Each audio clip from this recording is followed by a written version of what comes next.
राष्ट्रवादी नेमकी कुणाची, शरद पवारांची की अजितदादांची, याचा निकाल आता केंद्रीय निवडणूक आयोगात होणार आहे। या प्रकरणातली आज पहिली नियमित सुनावणी पार पडली।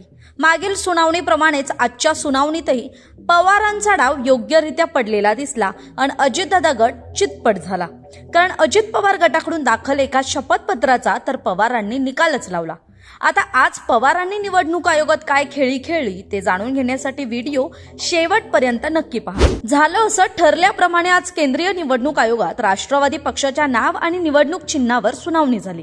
यावेळी शरद पवार गटाकडून पुन्हा अजित पवार गटाचा खोटेपणा उघड पाडण्यात आला। 9000 शपथपत्रांमधल्या त्रुटींची 24 विभागांमध्ये वर्गवारी करत आज निवडणूक आयोगासमोर सादर केल्याचा दावा शरद पवार गटाचे वकील अभिषेक मनु सिंघवींनी केला।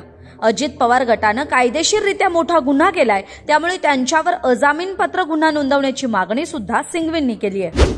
मैंने 2-2.5 दिन जो दलील की है उसमें हजारों, मैं दोहरा रहा हूँ, हजारों ऐसे हलफनामे, ऐसे दस्तावेज, ऐसे डॉक्यूमेंट्स लिखित सामने रखे हैं चुनाव आयोग ने, जिनको 24 अलग अलग कैटेगरी जो होती है फ्रॉड की, उसमें आप बांट सकते हैं। मैंने 2-4 कैटेगरी फ्रॉड की सुनी है, लेकिन 24 किसी में जिसने हलफनामे में साइन किया वो मृत है, उनकी डेथ हो गई है। किसी में वो रहता ही नहीं है उस शहर में या तालुका में, किसी में वो अल्प आयु का बालक है या बालिका है, किसी में वो जोमेटो का सर्विस करने वाला है, किसी में वो इंश्योरेंस कंपनी का कोई एजेंट है। आज हमने एक विचित्र प्रसंग रखा, मेरे साथ खड़े हैं यहाँ पर ये चौधरी जी। चुनाव आयोग में बहस चल रही है। चुनाव आयोग के नाक के नीचे 27 अक्टूबर को या 26 अक्टूबर को, जबकि आखिरी तिथि है 29 अक्टूबर। 26 अक्टूबर को हलफनामा फाइल करते हैं अजीत पवार के फैक्शन वाले या ग्रुप वाले कि इन व्यक्ति ने हलफनामा दिया है और समर्थन किया है अजीत पवार ग्रुप का। अब ये तो चौंक गए छुट्टियों के बाद, जब इनको ये दिखाया, इन्होंने हलफनामा दर्ज किया। हमने वो हलफनामा चुनाव आयोग को रखा, आज इनको पेश भी कर दिया। दूसरा बिंदु हमने कहा कि जो इस प्रकार की बेशर्मी वाली फ्रॉड करता है, बिना सोचे समझे ऊल जलूल जो आता है लिख देता है, फॉर्जरी करता है, उसको किसी रूप से कोई भी रिलीफ नहीं देनी चाहिए। आता आज निवडणूक आयोगात काय घडलं तेही थोडक्यात समजून घेऊ तर राष्ट्रीय कार्यकारिणी मधले पदाधिकारी यांची बोगस प्रतिज्ञापत्र अजित पवार गटानं आयोगासमोर सादर केल्याचा खळबळजनक दावा सर्वात आधी शरद पवार गटाचे वकील अभिषेक मनु सिंघवींनी केला। यावेळी त्यांनी केवळ कार्यकर्त्यांचेच नाही तर पदाधिकाऱ्यांचे सुद्धा बनावट शपथपत्र सादर करण्यात आल्याचा दावा केला। तर तिकडे अजित पवार गटाच्या वकिलांनी मात्र ही केसच डिसमिस करण्याची मागणी केली आणि तेच मुद्दे शरद पवार गटाकडून मांडले जात असल्याचा दावा सुद्धा अजित पवार गटाच्या वकिलांनी केला।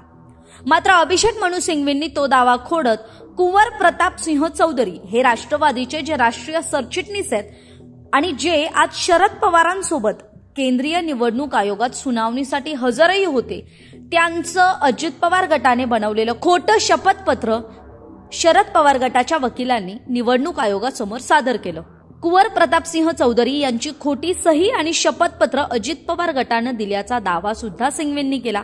त्यामुळे अजित पवार गटावर कायदेशीर कारवाई व्हावी अशी मागणी सुद्धा सिंघवींकडून करण्यात आली। यावेळी सिंघवींनी अनेक कायदेशीर संदर्भ सुद्धा निवडणूक आयोगासमोर मांडले। आता ज्या व्यक्तीचं शपथपत्र अजित पवार गटानं दिलंय तो व्यक्तीच शरद पवारांनी थेट निवडणूक आयोगासमोर बसवला। त्यामुळे अजितदादा गटाची चांगलीच अडचण झाली। याच वेळी शरद पवार आणि अजित पवार गटाच्या वकिलांमध्ये म्हणजेच अभिषेक मनु सिंघवी आणि मुकुल रोहतगी यांच्यात युक्तिवादावेळी खडाजंगी सुद्धा झाली।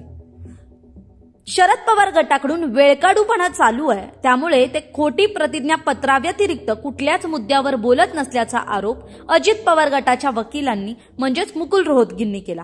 यावेळी ते काहीसे आक्रमक झालेलेही दिसले, पण त्याच वेळी शरद पवार गटाच्या वकिलांनी म्हणजेच देवदत्त कामत यांनी मात्र याच मुद्द्यावर आणखी वेळ मागितला, जो निवडणूक आयोगानं आधी द्यायला नकार दिला आणि मुख्य युक्तिवाद सुरू करण्याच्या सूचना दिल्या।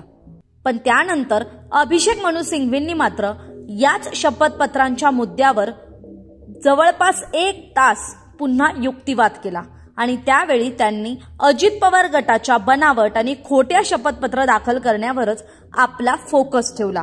तरी राष्ट्रवादी काँग्रेस पक्षाचे राष्ट्रीय अध्यक्ष हे शरद पवार आहेत आणि अजित पवार गटानं जो प्रस्ताव दाखल केला होता त्या प्रस्तावावर सुद्धा अजित पवारांची स्वाक्षरी आहे। मागील 10 महिन्यांपासून अजित पवार शांत होते, मात्र त्यांना जेव्हा वेगळं व्हायचं होतं तेव्हा त्यांनी हाच मुद्दा उपस्थित केला असा दावा सुद्धा शरद पवार गटाच्या वकिलांनी म्हणजेच देवदत्त कामत यांनी केला।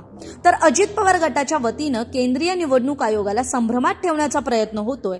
त्यामुळे अजित पवार गटाच्या खोट्या आणि बनावट शपथपत्रांच्या मुद्द्यावरच आज शरद पवार गटाच्या वकिलांनी युक्तिवाद केलाय।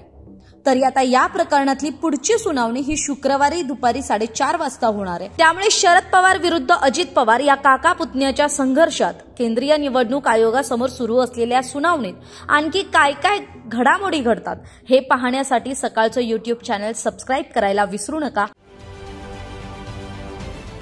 महाराष्ट्रातील सर्व बातम्यांचे विश्वासार्ह व्यासपीठ सकाळच्या सर्व सोशल मीडिया प्लॅटफॉर्मला लाईक, फॉलो आणि सबस्क्राईब करा। तसंच सर्व नोटिफिकेशनसाठी बेल आयकॉन प्रेस करायला विसरू नका।